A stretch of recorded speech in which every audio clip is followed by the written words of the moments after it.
Le sujet de la conversation entre le présentateur de l'émission et Bernard de Montréal porte sur les conséquences de l'acharnement de la personnalité.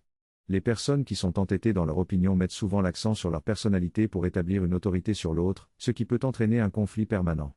Ce comportement peut bloquer l'évolution psychique de l'individu en l'empêchant de se connecter avec l'autre personne sur le plan de l'esprit. En effet, l'homme ne peut pas bénéficier de l'intelligence de l'autre s'il ne laisse pas à l'autre la chance de vibrer son esprit. Lorsque l'homme reste au niveau de sa personnalité, il ne peut pas élever son taux vibratoire mental pour en arriver à connecter avec l'autre personne sur le plan de l'esprit. Cette situation crée une rupture d'un pont entre les deux individus, ce qui empêche l'individu de se créer des alliances. Pour créer une alliance avec un individu, il faut que l'homme laisse à l'autre la chance de vibrer son esprit, de le sentir, puis d'y goûter et de se faire allumer par cet esprit-là. L'individu qui s'acharne à avoir raison perd parce qu'il s'empêche d'accéder à la richesse de l'autre, peu importe que l'autre soit très intelligent, très cultivé ou inversement. La conscience et son développement chez l'homme. Il est suggéré que la conscience cellulaire doit être développée pour que l'homme puisse se libérer du doute et devenir plus conscient de sa source. Cette prise de conscience est possible grâce à la relation entre l'homme et sa source. Lorsque l'homme devient conscient de sa source, il devient également conscient des mécanismes de la pensée et de la polarité mentale, ce qui permet à terme de se libérer du doute. Plus le taux vibratoire est élevé, plus l'homme devient sélectif dans ses rapports humains. Le texte parle également du système nerveux et de son rôle dans la transformation de l'intelligence à partir d'un plan mental dans un plan électrifié. L'homme conscient est capable de décoder la vibration, ce qui lui permet d'être intelligent. Plus le système nerveux est développé, plus la conscience des cellules est développée, ce qui permet à l'homme d'avoir une voyance vibratoire plutôt qu'une voyance à travers son écran mental. La différence entre l'acharnement de la personnalité et la conscience de l'esprit. Plus un être est conscient, plus sa personnalité est transmutée, ce qui conduit à l'unification des principes du corps physique, éthérique, astral et mental. Cela conduit à une permanence dans la conscience et dans le travail, sans contradiction. Le jeu est un élément important dans le développement de la conscience humaine. Il est nécessaire pour construire un plan de conscience qui permet à l'homme de sortir du royaume animal et de devenir un être évolué. Cependant, une fois que l'homme a atteint une conscience plus avancée, le jeu n'est plus nécessaire au maintien de sa personnalité et est remplacé par le tu, qui ouvre la communication télépathique avec des plans universels. Ce passage du jeu au tu crée un fractionnement de la personnalité, qui rend l'homme conscient de l'invisible et de son identité spirituelle. C'est une étape de l'initiation de l'homme, qui fait partie de ses souffrances et de la compréhension de son propre mystère et de celui de l'humanité. Le jeu sert également de protection contre les forces occultes, et sa dilution peut entraîner des contacts médiumniques avec les plans astraux.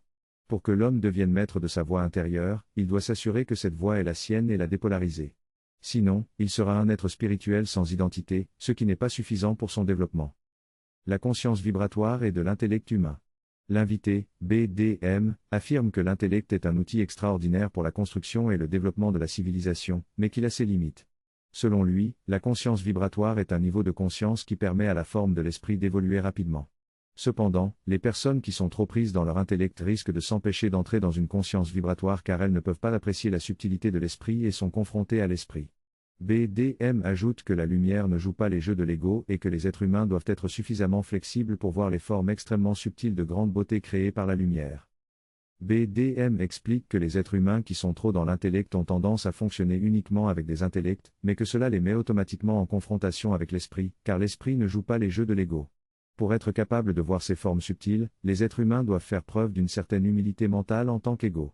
Il donne l'exemple d'un universitaire qui rencontre une serveuse dans un restaurant et qui risque de manquer des connaissances importantes si son ego est trop fort. Enfin, BDM explique que certains êtres humains peuvent développer une identité sans avoir d'instruction, s'ils ont la capacité de supporter la conscience qu'ils ont d'être particuliers. Selon lui, il est important de ne pas se confiner à des doctrines universitaires et de se laisser ouvrir à d'autres domaines de la science de l'homme et de ses mystères, qui font partie de ce qu'on appelle l'ésotérisme ou la pensée plus marginale ou avancée. Cette conversation entre deux personnes, Bernard de Montréal et DM, aborde des thèmes liés au développement personnel et à la spiritualité. Bernard conseille à DM de ne pas perdre conscience de son centre et de rester en contact avec son moi universel pour pouvoir avancer dans la vie sans devenir une victime spirituelle. Il recommande également de travailler et de trouver un emploi pour s'ancrer et de rester loin des drogues. Bernard explique que la croyance peut être un problème car elle permet au moi planétaire de s'alimenter, mais que la croyance dans un système, quelconque peut être un réconfort temporaire tant que l'homme n'est pas alimenté à partir de son archétype universel.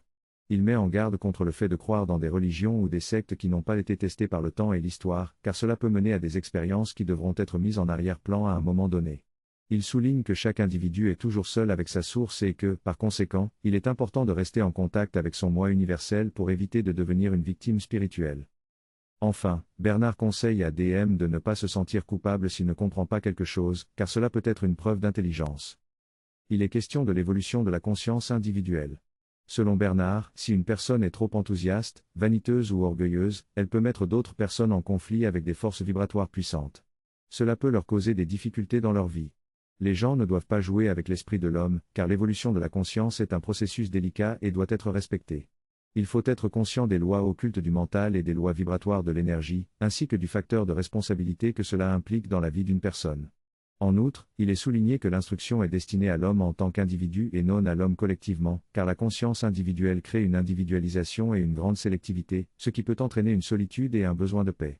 Les gens cherchent à avoir des responsabilités pour magnifier leur personne, avoir une valeur ou une puissance, tandis qu'une personne ayant une conscience vibrante recherche pratiquement l'inverse de cela. Elle connaît les lois occultes du mental, les lois vibratoires de l'énergie et sait comment cela affecte l'homme, ce qui implique une grande responsabilité dans sa vie. Bernard de Montréal souligne que les personnes qui dénigrent la personnalité des autres pour gagner en respect sont des individus dangereux. Ces personnes cherchent le pouvoir et ne reconnaissent pas l'intelligence, la suprématie ou l'égalité des autres. Cela conduit à la formation de hiérarchies, de sectes et d'individus qui seront finalement domptés dans le processus évolutif.